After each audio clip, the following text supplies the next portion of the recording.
ನಿಮ್ಮ ಕಂದನ ಮೊದಲ ನಗು, ಮೊದಲ ತೊದಲ ನುಡಿ, ಮೊದಲ ಹೆಜ್ಜೆ, ಅಮ್ಮನ ಮೊದಲ ಕೈತುತ್ತು.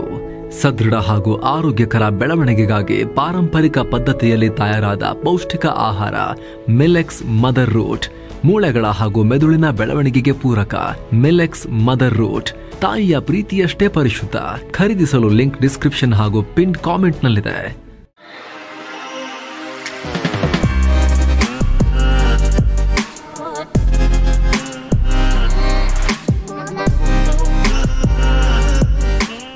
ಹಾಯ್ ಫ್ರೆಂಡ್ಸ್, ದಿನದ ಎಲ್ಲ ಪ್ರಮುಖ ಸುದ್ದಿಯನ್ನು ನಿಮಗೆ ತಲುಪಿಸುವ mastmaga.com ನ ಫುಲ್ ನ್ಯೂಸ್ಗೆ ಸ್ವಾಗತ. ನಾನು ಅಮರ್ ಪ್ರಸಾದ್. ಭಾರತ ಹಾಗೂ ಅಮೆರಿಕ ನಡುವಿನ ಟ್ಯಾರಿಫ್ ವಾರ್ ಈಗ ಇನ್ನಷ್ಟು ಅಪಾಯಕಾರಿ ಮಟ್ಟಕ್ಕೆ ಹೋಗ್ತಾ ಇದೆ.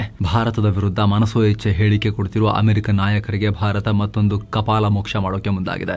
ಈಗ ಯಾವ ತೈಲದ ಕಾರಣವನ್ನ ಕೊಟ್ಟು ಭಾರತಕ್ಕೆ ಬೆದರಿಸೋ ತಂತ್ರ ಮಾಡ್ತಿದ್ರು, ಈಗ ಅದೇ ತೈಲವನ್ನ ಇನ್ನಷ್ಟು ಜಾಸ್ತಿ ಖರೀದಿ ಮಾಡೋಕೆ ಭಾರತ ಪ್ಲಾನ್ ಹಾಕಿದೆ. ಮುಂದಿನ ಸೆಪ್ಟೆಂಬರ್ ತಿಂಗಳಲ್ಲಿ ರಷ್ಯಾದಿಂದ ಭಾರತ ಹೆಚ್ಚುವರಿಯಾಗಿ 10-20% ಇನ್ನೂ ಜಾಸ್ತಿ ಆಯಿಲ್ ತಗೊಳ್ಬಹುದು ಅನ್ನೋ ಮಾಹಿತಿ ಬರ್ತಾ ಇದೆ. ಈಗಿನದಕ್ಕಿಂತ ಇನ್ನಷ್ಟು ಜಾಸ್ತಿ ಪುಟಿನ್ ಹತ್ರ ಪೆಟ್ರೋಲಿಯಂ ಪರ್ಚೇಸ್. ಭಾರತದ ದೊಡ್ಡ ಆಯಿಲ್ ರಿಫೈನರಿ ಕಂಪನಿಗಳಾದ ರಿಲಯನ್ಸ್ ಇಂಡಸ್ಟ್ರೀಸ್ ಮತ್ತು ರಷ್ಯಾ ಪಾಲುದಾರಿಕೆಯ ನಯಾರಾ ಎನರ್ಜಿ ರಷ್ಯಾದಿಂದ ಸುಮಾರು 10-20% ಜಾಸ್ತಿ ತೈಲ ಖರೀದಿ ಮಾಡ್ತಾರೆ. ಅಂದ್ರೆ ಪ್ರತಿದಿನಕ್ಕೆ 1.5 3 ಲಕ್ಷ ಬ್ಯಾರೆಲ್ ತೈಲ ಆಮದನ್ನ ಹೆಚ್ಚಿಸಿಕೊಳ್ತಾರೆ. ಆತ ರಷ್ಯಾದಲ್ಲಿ ಯುಕ್ರೇನ್ ದಾಳಿಯಿಂದ ಹಲವು ಆಯಿಲ್ ರಿಫೈನರಿಗಳಿಗೆ ಡ್ಯಾಮೇಜ್ ಆಗಿದೆ. ಹೀಗಾಗಿ ರಷ್ಯಾ ಮತ್ತಷ್ಟು ಕಮ್ಮಿ ರೇಟ್ ಅಲ್ಲಿ ಕಚ್ಚಾ ತೈಲವನ್ನ ಮಾರಾಟ ಮಾಡೋ ಸಾಧ್ಯತೆ ಇದೆ. ಸದ್ಯ ಈ ಕುರಿತು ರಿಲಯನ್ಸ್ ಇಂಡಸ್ಟ್ರೀಸ್ ಆಗ್ಲಿ ನಯಾರಾ ಎನರ್ಜಿ ಆಗ್ಲಿ ಯಾವುದೇ ರೀತಿ ಕಾಮೆಂಟ್ ಮಾಡಿಲ್ಲ. ಅಥವಾ ಭಾರತದ ತೈಲ ಸಚಿವಾಲಯ ಕೂಡ ಯಾವುದೇ ಪ್ರತಿಕ್ರಿಯೆ ಕೊಟ್ಟಿಲ್ಲ. ಆ ರೀತಿ ಪಬ್ಲಿಕ್ ಹೇಳ್ಕೊಳ್ಳೋದು ಇಲ್ಲ ಬಿಡಿ. ಆದರೆ ಸರ್ಕಾರಿ ಅಧಿಕಾರಿಗಳ ಮೂಲಗಳನ್ನ ಉಲ್ಲೇಖಿಸಿ ಈ ರೀತಿ ವರದಿಯಾಗ್ತಿದೆ. ಹಾಗೆ ನೋಡಿದ್ರೆ ಈ ಮುಂಚೆಯೇ ಭಾರತ ಈ ಬಗ್ಗೆ ಕ್ಲಾರಿಟಿ ಕೊಟ್ಟಿತ್ತು. ತೈಲ ಖರೀದಿ ವಿಚಾರದಲ್ಲಿ ನಿಮ್ಮ ಪಾಲಿಟಿಕ್ಸ್ ನಮಗೆ ಬೇಡ, ಮಾರ್ಕೆಟ್ ಹೇಗಿರುತ್ತೋ ಎಲ್ಲಿ ಕಮ್ಮಿಗೆ ಸಿಗುತ್ತೋ ಅಲ್ಲಿ ನಾವು ಖರೀದಿ ಮಾಡೋದನ್ನ ಮುಂದುವರಿಸ್ತೀವಿ ಅಂತ ಹೇಳಿತ್ತು. ಈಗ ಈ ರೀತಿ ಮಾಹಿತಿ ಬರ್ತಾ ಇದೆ. ಈ ಮೂಲಕ ಅಮೆರಿಕದ ಉರಿಗೆ ಇನ್ನಷ್ಟು ಮೆಣಸಿನಕಾಯಿ ಇಟ್ಟಂತಾಗಿದೆ. ಅಂದ ಹಾಗೆ ಈಗ ಆಲ್ರೆಡಿ ಚೀನಾ ನಂತರ ರಷ್ಯಾದಿಂದ ಅತಿ ಹೆಚ್ಚು ತೈಲ ಖರೀದಿ ಮಾಡ್ತಿರೋ ರಾಷ್ಟ್ರ ಭಾರತ. ಚೀನಾ ನಮ್ಗಿಂತ ಜಾಸ್ತಿ, ಬಟ್ ಅವರಿಗೆ ಟ್ಯಾರಿಫ್ ಹಾಕಕ್ಕೆ ಅವ್ರ ಹತ್ರ ಜಗಳ ಆಡೋಷ್ಟು ದಮ್ಮು ಟ್ರಂಪ್ಗಿಲ್ಲ. ಟ್ರಂಪ್ ಫುಲ್ ತಂಪು ಜಿನ್ಪಿಂಗ್ ಹತ್ರ ಮಾತಾಡಬೇಕಾದ್ರೆ ನಮ್ಮನ್ನು ಬಗ್ಗಿಸ್ಬೋದು ಅಂತ ನಾಟಕ ಮಾಡ್ತಾ ಇದ್ದಾರೆ ಅಷ್ಟೇ. ಯುರೋಪಿಯನ್ ಯೂನಿಯನ್ಗೂ ಕೂಡ ಅವರೇನು ಜಾಸ್ತಿ ಏನಿದು ಮಾಡ್ತಿಲ್ಲ, ತೊಂದರೆ ಕೊಡ್ತಿಲ್ಲ, ಅವ್ರ ಮಿತ್ರರು ಅವರು. ಆದರೆ ಭಾರತವನ್ನು ಮಾತ್ರ ಟಾರ್ಗೆಟ್. ಆದರೆ ಭಾರತ ಕೇರ್ ಮಾಡ್ತಿಲ್ಲ. ಭಾರತದ ಒಟ್ಟು ತೈಲ ಆಮದಿನಲ್ಲಿ ರಷ್ಯಾ ಪಾಲು 40% ಇದೆ.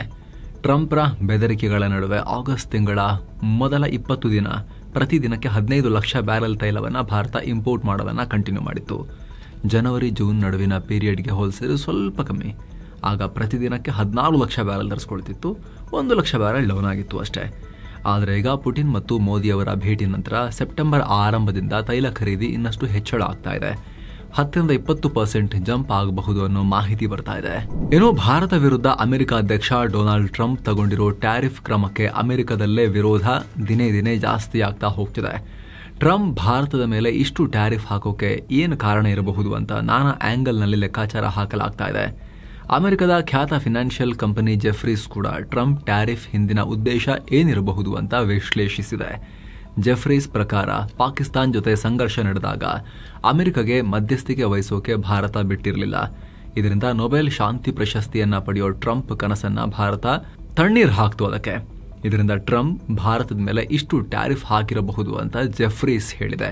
ಇದು ಖ್ಯಾತ ಫಿನಾನ್ಷಿಯಲ್ ಕಂಪನಿ, ಇದು ಸುಮ್ಮನೆ ರ್ಯಾಂಡಮ್ ಕಾಮೆಂಟ್ರಿ ಮಾಡೋ ಸಂಸ್ಥೆ ಅಲ್ಲ ಇದು. ಇತ್ತ ಅಮೆರಿಕದ ಟ್ಯಾರಿಫ್ ಬೆದರಿಕೆಗಳ ನಡುವೆ ಭಾರತಕ್ಕೆ ಒಂದು ಸಿಹಿ ಸುದ್ದಿ ಬಂದಿದೆ. ಆರ್ಥಿಕವಾಗಿ ಹೊಸ ಆರ್ಥಿಕ ವರ್ಷದ ಅಂದ್ರೆ FY 25-26 ಇದರ ಮೊದಲ ತ್ರೈಮಾಸಿಕದಲ್ಲಿ ಅಂದ್ರೆ ಏಪ್ರಿಲ್-ಜೂನ್ ನಡುವೆ ಭಾರತದ GDP 7.8% ನಷ್ಟು ವೇಗದಲ್ಲಿ ಬೆಳವಣಿಗೆಯಾಗಿದೆ. ಕಳೆದ 5 ತ್ರೈಮಾಸಿಕಗಳಿಗೆ ಅಂದ್ರೆ 15 ತಿಂಗಳಿಗೆ ಹೋಲಿಸಿದ್ರೆ ಬಹಳ ವೇಗವಾಗಿ ಬೆಳವಣಿಗೆ ಕಂಡಿದೆ. ಈ ಹಿಂದೆ RBI ಈ ತ್ರೈಮಾಸಿಕದಲ್ಲಿ 6.5% ನಷ್ಟು ರೇಟ್ನಲ್ಲಿ ಬೆಳವಣಿಗೆ ಆಗಬಹುದು ಅಂತ ಪ್ರಿಡಿಕ್ಟ್ ಮಾಡಿತ್ತು. ಆದರೆ ಆ ಪ್ರಿಡಿಕ್ಷನ್ ಅನ್ನು ಮೀರಿ RBI ಪ್ರಿಡಿಕ್ಷನ್ ಮೀರಿ ಭಾರತದ ಎಲ್ಲ ಎಕನಾಮಿಸ್ಟ್ಗಳ ಪ್ರಿಡಿಕ್ಷನ್ ಮೀರಿ ಭಾರತದ GDP ಬೆಳವಣಿಗೆ ಕಂಡಿದೆ. ಅದೇ ಕಳೆದ ತ್ರೈಮಾಸಿಕದಲ್ಲಿ 7.4% ರೇಟ್ನಲ್ಲಿ ಗ್ರೋ ಆಗಿತ್ತು. ಇನ್ನು 2024ರ ಏಪ್ರಿಲ್ ಮತ್ತು ಜೂನ್ ಅವಧಿಯಲ್ಲಿ 6.5% ರೇಟ್ನಲ್ಲಿ ಗ್ರೋ ಆಗಿತ್ತು. ಭಾರತದ ಮ್ಯಾನುಫ್ಯಾಕ್ಚರಿಂಗ್, ಸರ್ವಿಸ್ ಸೆಕ್ಟರ್ ಮತ್ತು ಅಗ್ರಿಕಲ್ಚರಲ್ ಸೆಕ್ಟರ್ ಚೆನ್ನಾಗಿ ಪರ್ಫಾರ್ಮ್ ಮಾಡುತ್ತಿರುವ ಕಾರಣ ಈ ವೇಗ ಕಾಣಿಸ್ತಾ ಇದೆ ಅಂತ ಆರ್ಥಿಕ ತಜ್ಞರು ಹೇಳಿದ್ದಾರೆ. ನಿಮ್ಗೆ ಗೊತ್ತಿರಬಹುದು ಸ್ನೇಹಿತರೆ, ನೆಕ್ಸ್ಟ್ ಭಾರತ ಒಂದಷ್ಟು ರಿಫಾರ್ಮ್ಸ್ ತರ್ತಾ ಇದೆ. ಮುಖ್ಯವಾಗಿ GST ನಲ್ಲಿ ಭಾರಿ ಬದಲಾವಣೆಗಳನ್ನು ತರ್ತಾ ಇದೆ, ಸುಧಾರಣೆಗಳನ್ನ ಮಾಡ್ತಾ ಇದೆ. ಕನ್ಸಂಪ್ಷನ್, ಡೊಮೆಸ್ಟಿಕ್ ಡಿಮಾಂಡ್ ಎಲ್ಲ ಜಾಸ್ತಿ ಮಾಡೋಕ್ಕೋಸ್ಕರ ಭಾರಿ ಪ್ರಮಾಣದಲ್ಲಿ GST ಕಟ್ ಮಾಡೋಕೆ ಸರ್ಕಾರ ಹೊರಟಿದೆ. ಅದರಿಂದ ಇನ್ನಷ್ಟು ಬೂಸ್ಟ್ ಸಿಗಬಹುದು ಭಾರತದ GDPಗೆ. ಆದರೆ ಎಲ್ಲ ಲೆಕ್ಕಾಚಾರ ಹೋಪ್ ಇಟ್ಕೊಳ್ಳೋ ಟೈಮ್ನಲ್ಲಿ ಟ್ರಂಪ್ರ ಟ್ಯಾರಿಫ್ ಇಂಪ್ಯಾಕ್ಟ್ ಏನಾಗುತ್ತೆ, ಅದರಿಂದ ಏನಾದರೂ ಕೂಡ ಸ್ವಲ್ಪ 0.5, 0.7 ಅಪ್ ಟು 1% ಇಂಪ್ಯಾಕ್ಟ್ ಆಗುತ್ತಾ ಅನ್ನೋದನ್ನು ಕೂಡ ನಾವು ಕ್ಯಾಲ್ಕುಲೇಟ್ ಮಾಡಬೇಕು. ಅದರ ಇಂಪ್ಯಾಕ್ಟ್ ಏನಾಗುತ್ತೆ ಅನ್ನೋದನ್ನು ಕೂಡ ನೋಡಬೇಕು ಮುಂದಿನ ಕ್ವಾರ್ಟರ್ಸಲ್ಲಿ. ಇನ್ನು 1 ಇಯರ್ ವೇಳೆಗೆ ಕ್ಲಿಯರ್ ಪಿಕ್ಚರ್ ಸಿಗುತ್ತೆ ನಮಗೆ. 2-3 ಕ್ವಾರ್ಟರ್ ಹೋಗುವಷ್ಟರ ಇದ್ರ ಬಗ್ಗೆ ಐಡಿಯಾ ಸಿಗುತ್ತೆ. ಏನೋ ಜಪಾನ್ ಪ್ರವಾಸದಲ್ಲಿರೋ PM ನರೇಂದ್ರ ಮೋದಿ ಜಪಾನ್ ಪ್ರಧಾನಿ ಶಿಗೆರು ಇಶಿಬಾರನ್ನ ಮೀಟ್ ಮಾಡಿ ಮಾತಾಡಿದ್ದಾರೆ. ವ್ಯಾಪಾರ, ಹೂಡಿಕೆ, ಅತ್ಯಾಧುನಿಕ ಟೆಕ್ನಾಲಜಿಯ ಕ್ಷೇತ್ರಗಳಲ್ಲಿ ದ್ವಿಪಕ್ಷೀಯ ಸಂಬಂಧವನ್ನು ಮತ್ತಷ್ಟು ಸ್ಟ್ರಾಂಗ್ ಮಾಡೋ ಬಗ್ಗೆ ಚರ್ಚೆ ಮಾಡಿದ್ದಾರೆ.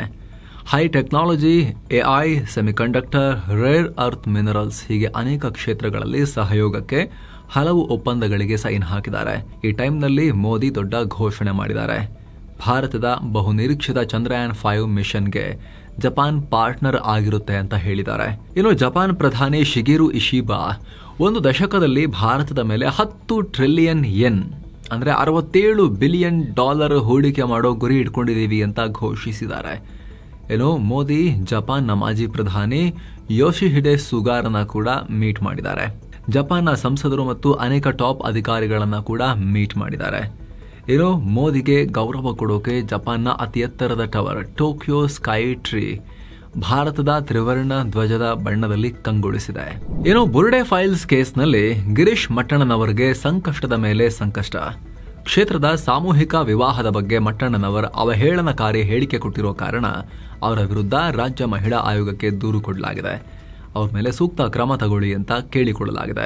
ಧರ್ಮಸ್ಥಳದಲ್ಲಿ ಸಾಮೂಹಿಕ ಮದುವೆಯಾಗೋರು ಕೆಲವರ ಮಂಚಕ್ಕೆ ಅದಕ್ಕಿಂತ ಮುಂಚೆ ಹೋಗಿ ಬರಬೇಕು ಆ ಹೆಣ್ಮಕ್ಳು ಅನ್ನೋ ರೀತಿಯಲ್ಲಿ ಆಘಾತಕಾರಿಯಾದಂತಹ ಒಂದು ಸ್ಟೇಟ್ಮೆಂಟ್ ಅನ್ನ ಕೊಟ್ಟಿದ್ರು. ಈಗ ಮಹಿಳಾ ಆಯೋಗಕ್ಕೆ ಕಂಪ್ಲೇಂಟ್ ಹೋಗಿದೆ. ಏನೋ SIT ವಿಚಾರಣೆಯ ಬಿಸಿ ಮಾಸ್ಕ್ ಮ್ಯಾನ್ ಚಿನ್ನಯ್ಯನ ಸಂಬಂಧಿಕರಿಗೂ ಕೂಡ ತಾಗಿದೆ.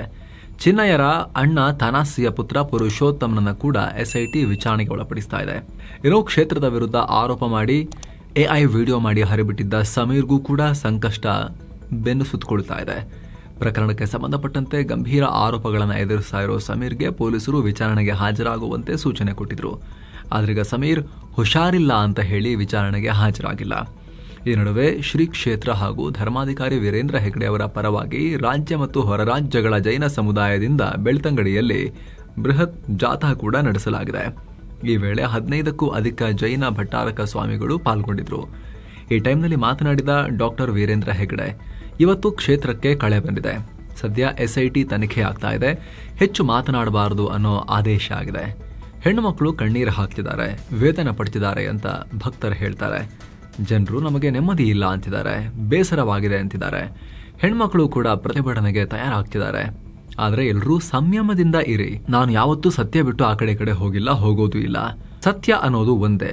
ಎಲ್ಲರೂ ದಶಧರ್ಮಗಳನ್ನ ಪಾಲಿಸಲೇಬೇಕು ಅನ್ನೋ ಹೇಳಿಕೆ ಕೊಟ್ಟಿದ್ದಾರೆ. ಏನೋ ಬೂಕರ್ ಪ್ರಶಸ್ತಿ ವಿಜೇತೆ ಬಾನು ಮುಷ್ತಾಕ್ ಅವರು ದಸರಾ ಉದ್ಘಾಟನೆ ಮಾಡ್ತಿರೋ ವಿವಾದ ತಣ್ಣಗಾಗ್ತಿಲ್ಲ. ಇದಕ್ಕೆ ಸಂಬಂಧಪಟ್ಟಂತೆ ವಿಶೇಷ ವರದಿಯಲ್ಲೂ ಕೂಡ ಮಾಹಿತಿಯನ್ನ ಕೊಟ್ಟಿದ್ವಿ.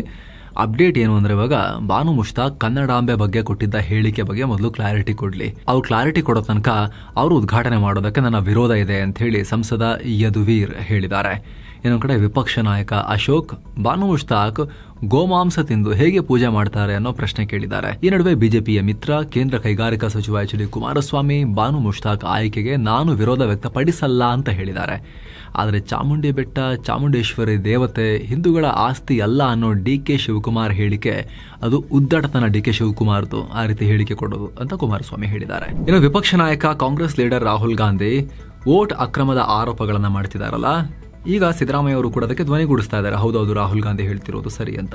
ಆದ್ರೆ ಈಗ ಸಿದ್ದರಾಮಯ್ಯ ಅವರು ಈ ಹಿಂದೆ ಕೊಟ್ಟಿದ್ದ ಒಂದು ಹೇಳಿಕೆ ಕಾಂಗ್ರೆಸ್ ಪಾರ್ಟಿಗೇನೆ ದೊಡ್ಡ ಇಕ್ಕಟ್ಟನ್ನ ತಂದಿಟ್ಟಿದೆ. ಸಿದ್ದರಾಮಯ್ಯ ಅವ್ರಿಗೂ ಕೂಡ ಏನ್ ಹೇಳಿದ್ರು ಸಿದ್ದರಾಮಯ್ಯ, ಕಾಂಗ್ರೆಸ್ನಲ್ಲಿ ಇಲ್ಲದೇ ಇದ್ದ ಟೈಮ್ನಲ್ಲಿ, ಜನತಾದಳದಲ್ಲಿದ್ದ ಟೈಮ್ನಲ್ಲಿ 1991 ಕೊಪ್ಪಳ ಲೋಕಸಭಾ ಚುನಾವಣೆಯಲ್ಲಿ ನಾನು ಸ್ಪರ್ಧೆ ಮಾಡಿದ್ದೆ.